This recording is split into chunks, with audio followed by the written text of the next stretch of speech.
E aí, galera, beleza? Estamos aqui de máscara, né?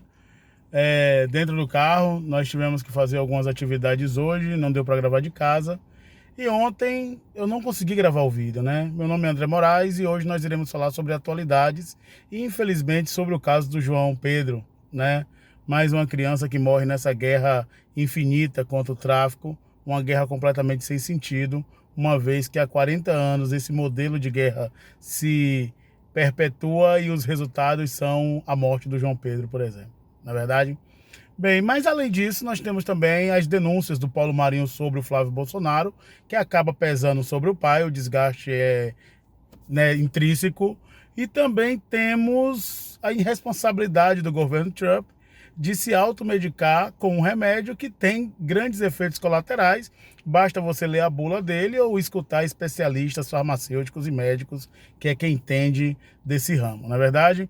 Ou seja, o Brasil ele está numa discussão extremamente desnecessária, ao meu ver, de querer se estabelecer o uso de remédio a partir de decreto. Nossa, nós temos médicos especialistas, nós temos farmacêuticos, que eles que têm que, a partir de estudos, determinar o uso do remédio, principalmente o médico que está acompanhando as pessoas, né, nesse processo. Ou seja, o médico é quem indica o remédio, o médico é quem vai determinar em qual momento, em qual o melhor momento você vai utilizar o remédio, né? Ou você acha que esses médicos estão numa grande conspiração contra Bolsonaro e não vai usar o remédio, ou se usar, vai usar em quantidades excessivas para matar o paciente.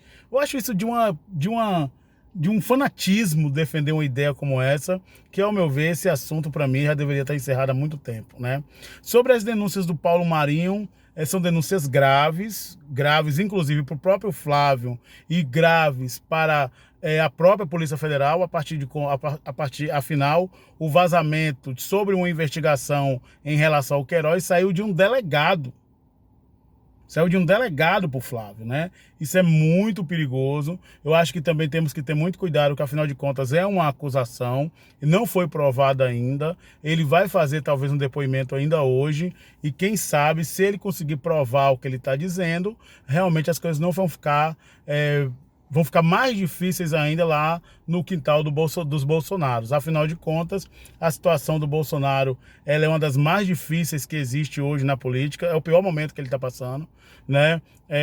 As mortes do Covid-19, apesar de nós não querer transferir essas mortes para ele, que eu acho, inclusive, que é um equívoco transferir essas mortes para o Jair Bolsonaro, mas, sem sombra de dúvida, as suas considerações iniciais sobre essa doença tem sim lhe dado uma certa responsabilidade, né, política, não de fato, mas política, sobre a falta de cuidado com a população brasileira em relação ao Covid-19. Né? Não houve uma integração entre governos federal e governos estaduais. Aí eu, sinceramente, eu não vou dizer que a culpa é de fulano ou que a culpa é de Beltrano, mas eu acho que deveria partir do governo federal, como inclusive em alguns discursos o Mandetta propôs, beleza? Outra situação também que a gente tem que tomar cuidado é sobre o momento que nós estamos vivendo em relação ao Covid. Sinceramente, é muito assustador o fato do Covid estar se aproximando da gente, né? A gente vê, hoje eu tenho amigos que estão com Covid, eu tenho conhecidos que faleceram, minha esposa, amiga dela, praticamente perdeu uma avó, né? Praticamente que eu digo pela situação gravíssima que a avó tá, mas vamos, né? Não vou adiantar a morte de ninguém.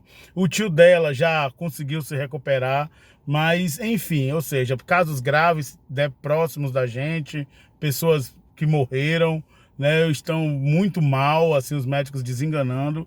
Então, tá próximo. E se torna cada vez mais assustador quando a gente ouve falar que 1.000 pessoas morreram pelo Covid-19 em 24 horas. É assustador. É assustador. Então os cuidados eles precisam ser mantidos. O discurso do isolamento vertical ele tem que ser jogado no lixo, na verdade, jogado no lixo. E a questão da flexibilização da abertura do comércio, ela tem que ser trabalhada com muito cuidado, afinal de contas, se tem alguns lugares que estão se abrindo, que estão se flexibilizando como na Europa, é porque eles já passaram pelo pico e nós ainda não. Beleza? Então reabrir mercados, reabrir comércios no pico, eu acho que é um suicídio para a população. Beleza? São decisões difíceis de ser tomadas. A crise vem aí. Eu acho que o mundo pós-pandemia vai ser um mundo... eu não vejo esse mundo encantador como as pessoas falam. Talvez seja um mundo ainda mais...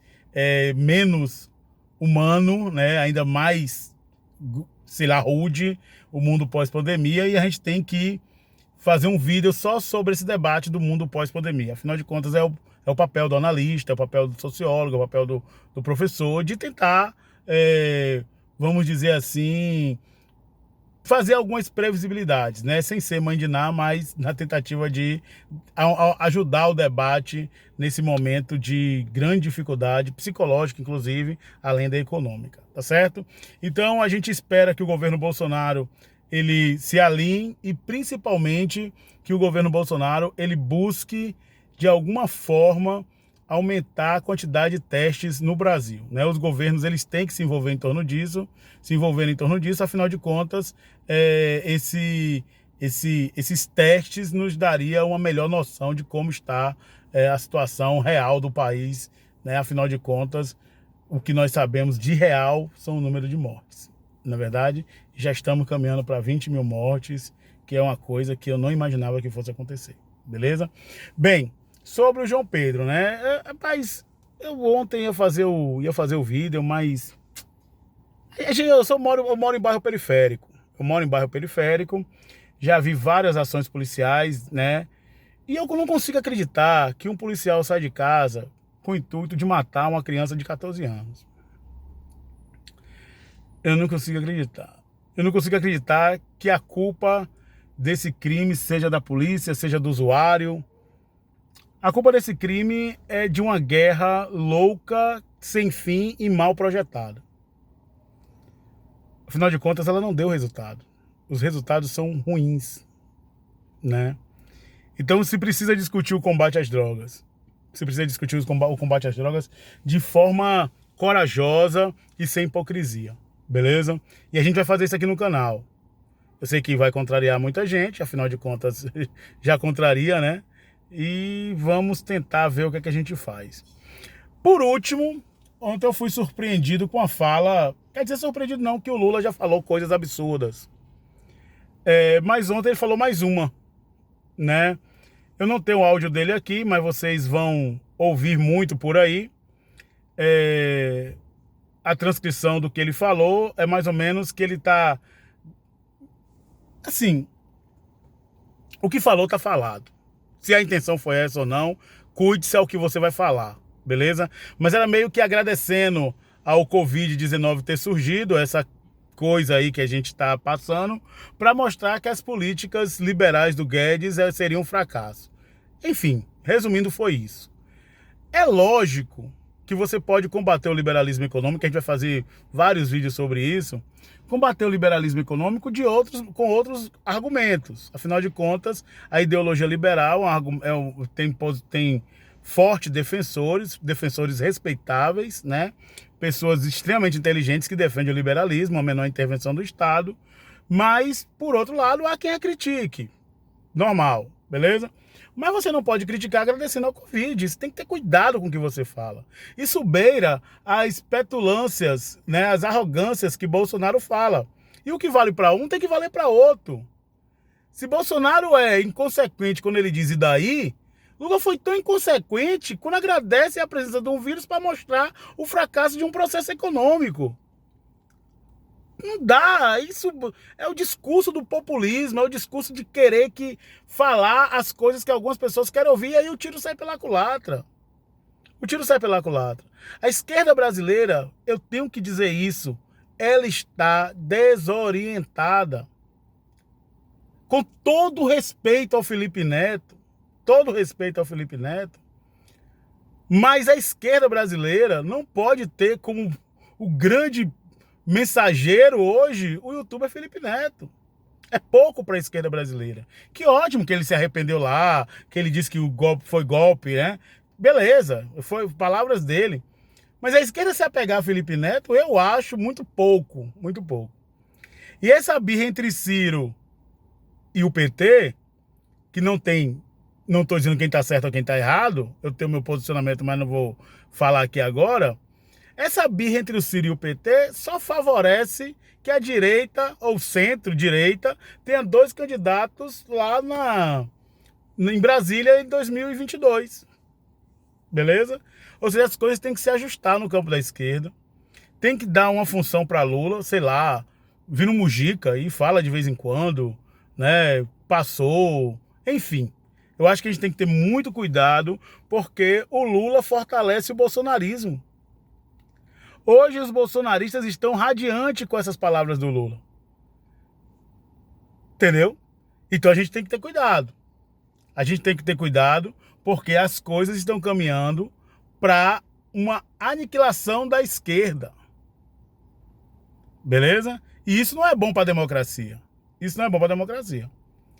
A esquerda mostrou força que foi para o segundo turno com Jair Bolsonaro. Mas o PT, naquele momento, estava claro que não ia ganhar as eleições. E eu não consigo perceber um crescimento do PT das eleições para cá. Não consigo perceber. Né? Eu não consigo perceber o novo nome. Vai manter o Haddad? Beleza? Porque hoje, se o governo Bolsonaro der errado, essa transferência de voto não necessariamente vai para o PT. Você tem outros candidatos. E o Bolsonaro está penetrando no eleitorado de Lula, aquele eleitorado de caráter menos ideológico, que é essa galera que está recebendo R$ 600, que está recebendo 13º de Bolsa Família, que o PT durante muito tempo teve em suas mãos. Mas o Bolsonaro está penetrando nele. E é por isso que em algumas pesquisas ele cresce no Nordeste, mesmo nesse momento difícil para o Bolsonaro, né, dessa forma que ele está tratando o Covid-19. Então a política brasileira ela está caminhando para que nós não tenhamos um partido de esquerda no segundo turno. As coisas têm que mudar. Ou então é isso que vai acontecer. A polarização ela vai acabar. Você percebe, por exemplo, que a polarização dos bolsonaristas e de Bolsonaro não é mais com a esquerda. Ele chacota com a esquerda, com essa coisa que o Lula falou, mas a disputa deles é com o Moro, que não é esquerda, com o Witzel, que não é esquerda, e com Dória, que não é esquerda. Esses são as ameaças que o bolsonarista enxerga. E Ciro? E o PT? Então a esquerda tem que acordar, beleza? A esquerda tem que acordar para polarizar, porque isso faz bem para alimentar a democracia, ok? Um abraço a todos, fiquem bem. André Moraes, assistam o canal, curtam e o vídeo tá aí.